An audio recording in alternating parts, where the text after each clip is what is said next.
Hello second class. तो जो हमने लास्ट अपनी स्टोरी पढ़ी थी कि एक दूसरे की मदद करो, उसमें हमने ये पढ़ा था कि दो पेड़ थे, एक आम का और एक नीम का। तो उनके पास कौन आती है? एक मधुमक्खी आती है उनसे मदद मांगने के लिए कि वो अपने पेड़ पे उसे छत्ता बनाने दे। तो नीम का पेड़ तो मना कर देता है कि नहीं, वो उसे छत्ता नहीं बनाने देगा, लेकिन आम का पेड़ उसे उसकी मदद करता है उस वक्त और उसे छत्ता बनाने देता है।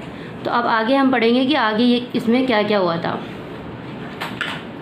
एक दिन दोपहर के समय 2-3 आदमी हाथ में कुल्हाड़ी लेकर वहां आए। नीम के पेड़ को देखकर एक आदमी बोला, इस नीम की शाखाएं बड़ी बड़ी हैं, तना भी मोटा मजबूत है, कल सुबह आकर इसे काटेंगे। तो इसमें बोला कि 2-3 आदमी वहाँ पे आए जो कि पेड़ काटने आए थे और उन्होंने नीम को देखा और बोला कि ये तो बहुत अच्छा पेड़ है, तो हम इसे काट लेंगे। ठीक है। दूसरा आदमी बोला, इस आम के पेड़ की भी कुछ डालें काट कर ले चलेंगे। तीसरे आदमी ने छत्ते की ओर इशारा करते हुए कहा, ना बाबा ना, आम की डालों को तो हाथ भी नहीं लगाना, वहाँ छत्ता है, हमें काट खाएंगी मधुमक्खियाँ।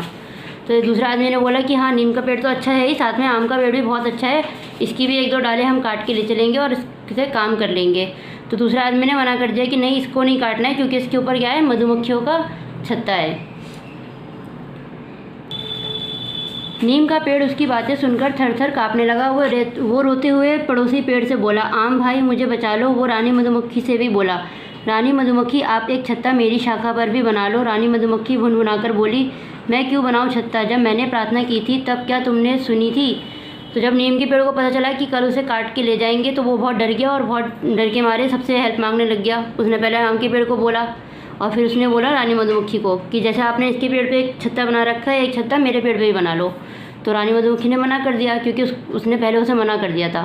तो उसने बोला, जब मैंने आपको बोला था कि मुझे बनाने दो छत्ता, तब तो आपने मना कर दिया था, अब मैं भी नहीं बना रही। आगे पढ़ते हैं। नीम का पेड़ फूट फूट कर रोने लगा। पछताने के सिवाय वह और कर ही क्या सकता था। दूसरे दिन सुबह सुबह वह आदमी कुल्हाड़ी लेकर आ पहुँचे। नीम के पेड़ की तो सांस ही रुक गई। जैसे ही एक आदमी ने पेड़ पर कुल्हाड़ी से वार करना चाहा, वह चीख उठा। सारी मधुमक्खियाँ पेड़ काटने आए लोगों पर टूट पड़ी। तीनों आदमी जान बचाकर भागे। तो फिर क्या हुआ, जब लोग पेड़ काटने के लिए आए तो पहले तो नीम बहुत डरा हुआ था, बहुत रो रहा था, और वो रोने के अलावा कुछ भी नहीं कर सकता था, क्योंकि उसने किसी की हेल्प नहीं की, इसलिए कोई उसकी भी हेल्प नहीं कर रहा था। लेकिन जब पेड़ काटने के लिए वो लोग जैसे ही आगे बढ़े तो आदमी चिल्लाने लग गए, क्योंकि जितनी भी मधुमक्खियाँ वहाँ पे थी उन्होंने उन सारे तीनों आदमियों को काटना शुरू कर दिया और वो लोग वहाँ से भाग गए। रानी मधुमक्खी बोली, घमंडी नीम, आम दादा को धन्यवाद दो, उनके कहने पर ही हमने तुम्हारी जान बचाई है। कभी ना भूलो कि एक दूसरे की मदद करने से ही जीवन में सुख मिलता है। तो रानी मधुमक्खी ने क्या बोला कि मैंने कुछ नहीं किया है, मुझे जो नीम दादा ने बोला था वो मैंने किया है। तो मोरल ऑफ द स्टोरी कि इस स्टोरी से आपको क्या सीख मिलती है, वो यही मिलती है कि आपको हमेशा एक दूसरे की हेल्प करनी चाहिए, तभी आप भी खुश रहोगे और दूसरों को भी खुशी मिलेगी। और काम इसमें आपको दिया था, आपकी मैम ने जो काम दिया था उसमें कठिन शब्द दिए थे आपको और शब्दार्थ दिए थे और 2 क्वेश्चन आंसर दिए थे। तो अब इसके बाद का जो काम बचा है वो हम करेंगे आज। तो फर्स्ट क्वेश्चन है आपका, बताओ क्या पढ़ा। इसमें तो आपको आंसर देने हैं ओरल, कि हमें एक दूसरे के साथ कैसा व्यवहार करना चाहिए, हमें एक दूसरे के साथ अच्छा व्यवहार करना चाहिए। मधुमक्खियों ने छत्ते में क्या इकट्ठा करना शुरू किया था? मधुमक्खियाँ छत्ते में क्या इकट्ठा करना शुरू करती हैं? शहद। क्या हमें अपने ताकतवर होने पर घमंड करना चाहिए? नहीं करना चाहिए।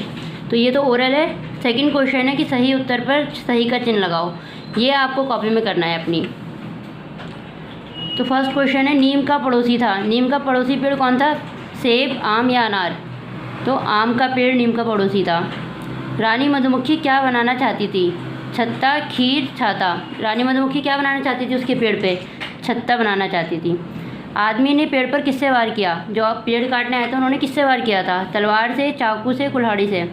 तो कुल्हाड़ी से उन्होंने उस पर वार किया था। तो ये आपको अपनी कॉपी में करना है।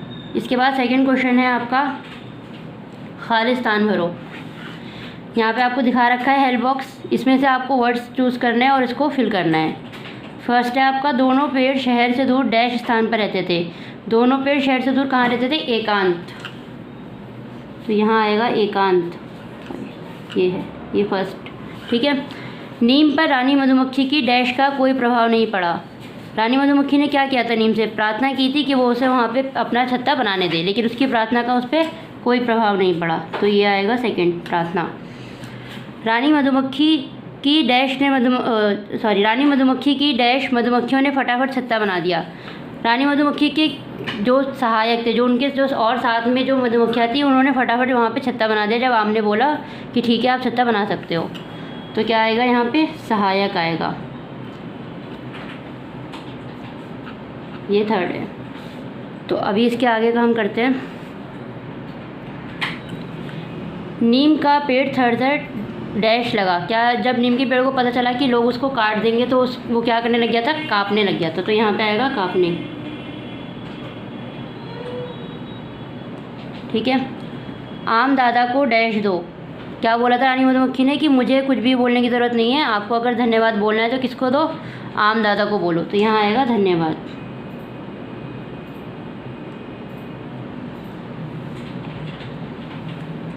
एक दूसरे की डैश करने से ही सुख मिलता है। क्या करने से खुशी मिलती है? मदद करने से।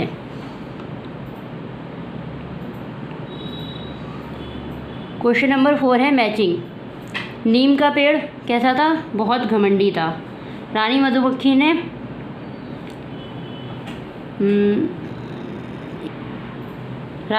ने क्या किया था? नीम से सहायता मांगी थी।